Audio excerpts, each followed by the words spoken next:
नमस्कार बच्चों, आइए बच्चों आज हम इस वीडियो के माध्यम से लर्निंग आउटकम पर आधारित लर्निंग गैप सामग्री ब्रिज कोर्स के अंतर्गत हम कक्षा 8 विषय विज्ञान इसके अंतर्गत भौतिक एवं रासायनिक परिवर्तन का संक्षिप्त परिचय आज हम जानेंगे और इसके अंतर्गत वर्कशीट और अभ्यास कार्य हम कैसे पूर्ण कर सकते हैं आइए जानेंगे। देखिए इसमें दिया है लर्निंग आउटकम S703। तो आइए बच्चों देखते हैं भौतिक एवं रासायनिक परिवर्तन का संक्षिप्त परिचय। देखिए हम जान लेते हैं भौतिक परिवर्तन क्या है। पदार्थ के आकार, साइज, रंग और अवस्था जैसे गुण उसके भौतिक गुण कहलाते हैं। वह परिवर्तन जिसमें किसी पदार्थ के भौतिक गुणों में परिवर्तन हो जाता है, अर्थात आकार, साइज या रंग आदि में परिवर्तन हो जाता है, तो उसे हम क्या बोलते हैं, भौतिक परिवर्तन कहते हैं। ठीक है। इसी प्रकार से देखिए भौतिक परिवर्तन सामान्यतः उत्क्रमणीय होता है। ऐसे परिवर्तन में कोई नया पदार्थ नहीं बनता है। जैसे उदाहरण के लिए भौतिक परिवर्तन के उदाहरण कौन कौन से हैं। बर्फ़ को गर्म करने पर यह जल में बदल जाता है, अर्थात इसकी अवस्था बदल जाती है। बर्फ़ ठोस अवस्था से द्रव अवस्था में परिवर्तित हो जाता है, लेकिन इसके रासायनिक गुण में कोई परिवर्तन नहीं होता है। तो इस प्रकार से आप यहाँ भौतिक परिवर्तन के बारे में जान सकते हैं। आइए इसी प्रकार से देखते हैं भौतिक परिवर्तन के उदाहरण। देखिए चीनी या नमक का जल में घुलना, किसी पदार्थ का टुकड़ों में टूटना क्या है, भौतिक परिवर्तन के उदाहरण है। ठीक है बच्चों, आइए इसी प्रकार से देखते हैं रासायनिक परिवर्तन क्या है। वह परिवर्तन जिसमें एक या एक से अधिक नए पदार्थ बनते हैं रासायनिक परिवर्तन कहलाता है। रासायनिक परिवर्तन को रासायनिक अभिक्रिया भी कहते हैं। उदाहरण के लिए भोजन का पाचन, फलों का पकना, अंगूर का किण्वन आदि विभिन्न रासायनिक परिवर्तन के उदाहरण है या कारण होता है। ठीक है, तो इस प्रकार से आप रासायनिक परिवर्तन की परिभाषा और उनके उदाहरण जान सकते हैं। इसी प्रकार से देखिए क्रियाकलाप फर्स्ट देखिए जानते हैं। किसी परख नली में एक चम्मच सिरका लीजिए, इसमें चुटकी भर खाने का सोडा डालिए। बुदबुदाहट की ध्वनि और गैस के बुलबुले दिखाई देंगे।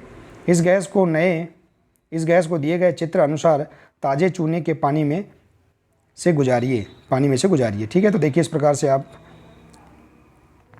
यह क्रियाकलाप कर सकते हैं। देखिए बच्चों, विषय वस्तु का विस्तार से अध्ययन हेतु विज्ञान कक्षा 7 के अध्याय 6 से आप और अधिक जानकारी प्राप्त कर सकते हैं। तो आइए देखते हैं क्रियाकलाप। परख नली में निम्न प्रकार से परिवर्तन होते हैं।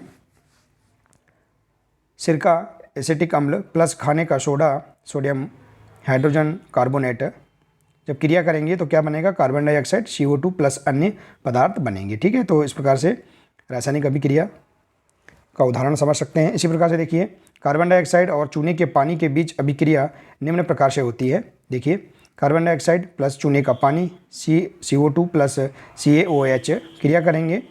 इसमें अभिक्रिया होगी तो क्या होगा, कैल्शियम कार्बोनेट बनेगा CaCO3 प्लस जल H2O। जब कार्बन डाइऑक्साइड को चूने के पानी में प्रभावित किया जाता है तो कैल्शियम कार्बोनेट बनता है, जिससे चूने का पानी दूधिया हो जाता है। देखिए बच्चों, बहुत ही महत्वपूर्ण प्रश्न है कि जब कार्बन डाइऑक्साइड को चूने के पानी में प्रभावित किया जाता है तो कैल्शियम कार्बोनेट बनता है, जिससे चूने का पानी दूधिया हो जाता है।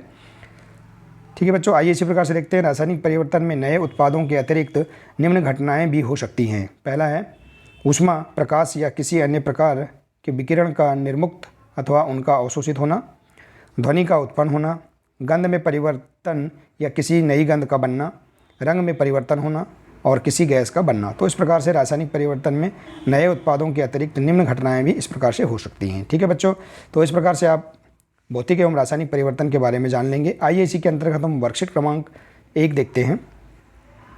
देखिए इसमें प्रश्न दिया है भौतिक एवं रासायनिक परिवर्तन किसे कहते हैं। देखिए बच्चों प्रश्न है, तो इसका आंसर इस प्रकार से देखिए, वह परिवर्तन जिसमें किसी पदार्थ के भौतिक गुणों में परिवर्तन होता है भौतिक परिवर्तन कहलाता है, एवं जिसमें एक या एक से अधिक पदार्थ बनते हैं उन्हें रासायनिक परिवर्तन कहते हैं। देखिए बच्चों, आप इसकी परिभाषा ऊपर दिए गए यहाँ जो संक्षिप्त परिचय दिया गया है भौतिक परिवर्तन और रासायनिक परिवर्तन का, इससे आप देख सकते हैं। ठीक है बच्चों, आइए इसी प्रकार से देखते हैं अगला प्रश्न है निम्नलिखित परिवर्तनों को भौतिक अथवा रासायनिक परिवर्तन के रूप में वर्गीकृत कीजिए। देखिए यहाँ परिवर्तन दिए हैं, इनमें से हमको भौतिक परिवर्तन और रासायनिक परिवर्तन अलग अलग करना है। देखिए जल में शक्कर का घुलना, कोयले को जलाना, मोम को पिघलाना, एल्यूमिनियम के टुकड़े को पीट कर उसका पतला या पत्र बनाना और भोजन का पाचन। तो देखिए इसका आंसर भौतिक परिवर्तन के उदाहरण कौन कौन से हैं, जल में शक्कर का घुलना।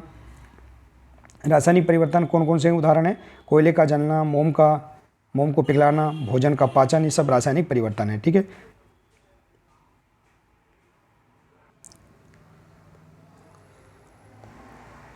ठीक है बच्चों, तो इस प्रकार से आप यहाँ भौतिक परिवर्तन और रासायनिक परिवर्तन के उदाहरण अलग अलग कर सकते हैं। ठीक है, इसी प्रकार से अगला प्रश्न देखिए, प्रश्न तीसरा, जब नींबू के रस में खाने का सोडा मिलाया जाता है तो बुलबुले बनते हैं और गैस निकलती है, यह किस प्रकार का परिवर्तन है?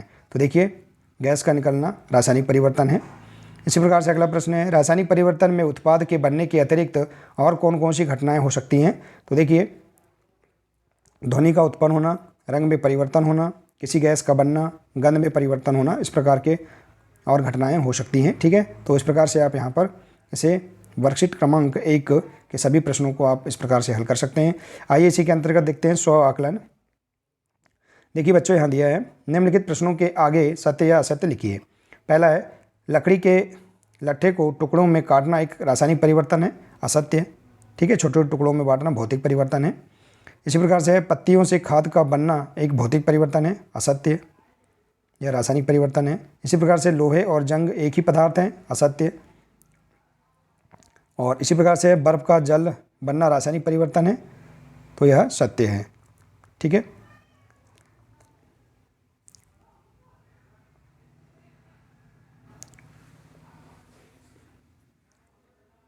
देखिए, बर्फ़ का जल बनना रासायनिक परिवर्तन नहीं है, तो यह कथन सत्य है। ठीक है बच्चों, बर्फ़ का जल बनना भौतिक परिवर्तन है, तो देखिए यहाँ नहीं है, इसलिए यह कथन सत्य है। ठीक है, तो इस प्रकार से आप इस प्रश्न को पूर्ण कर सकते हैं। आइए इस प्रकार से अगला प्रश्न है, रिक्त स्थानों की पूर्ति कीजिए।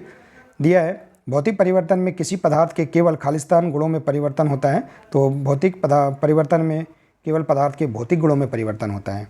इसी प्रकार से ऐसा परिवर्तन जिसमें नए पदार्थ बनते हैं खालिस्तान परिवर्तन कहलाता है, तो रासायनिक परिवर्तन कहलाता है। इसी प्रकार से लोहे पर जंग लगना खालिस्तान परिवर्तन है, तो लोहे पर जंग लगना रासायनिक परिवर्तन है। इसी प्रकार से खींचा हुआ रबर बैंड खालिस्तान परिवर्तन को दर्शाता है, तो भौतिक परिवर्तन को दर्शाता है। ठीक है, तो इस प्रकार से आप रिक्त स्थानों की पूर्ति भी कर सकते हैं। इसी प्रकार से अगला प्रश्न है तीसरा, जब कार्बन डाइऑक्साइड को चूने के पानी में प्रवाहित किया जाता है तो क्या उत्पाद बनता है? तो देखिए इसका आंसर, जब कार्बन डाइऑक्साइड को चूने के पानी में प्रवाहित किया जाता है तो कैल्शियम कार्बोनेट बनता है, जिससे चूने का पानी दूधिया हो जाता है। तो इस प्रकार से आप इसके आंसर लिख सकते हैं। हमने इस प्रकार की जानकारी ऊपर भी हमने जो संक्षिप्त परिचय देखा था उसमें दी गई जानकारी है, तो इसे आप यहाँ पर लिख सकते हैं। ठीक है बच्चों, आइए इसी प्रकार से भौतिक परिवर्तन और रासायनिक परिवर्तन में अंतर लिखिए। तो आप देखिए इस प्रकार से लिख सकते हैं, भौतिक परिवर्तन उत्क्रमणीय होता है एवं रासायनिक परिवर्तन में नए पदार्थ बनते हैं। तो इस प्रकार से आप इनमें अंतर भी स्पष्ट कर सकते हैं। तो देखिए बच्चों, इस प्रकार से हम यहाँ पर बहुत ही सरल तरीके से देखिए इन अभ्यास वर्कशीटों को पूर्ण कर सकते हैं। देखिए बच्चों, देखिए इसके अंतर्गत हम पेज नंबर 74, 75 और 76 को बहुत ही सरल तरीके से पूर्ण कर सकते हैं और भौतिक एवं रासायनिक परिवर्तन के बारे में हम संक्षिप्त परिचय जान सकते हैं। ठीक है बच्चों, तो बच्चों आशा है कि आपको ये वर्कशीट समझ में आ गई होंगी। तो बच्चों आज के लिए सिर्फ इतना ही है, मिलते हैं नेक्स्ट वीडियो में। नमस्कार।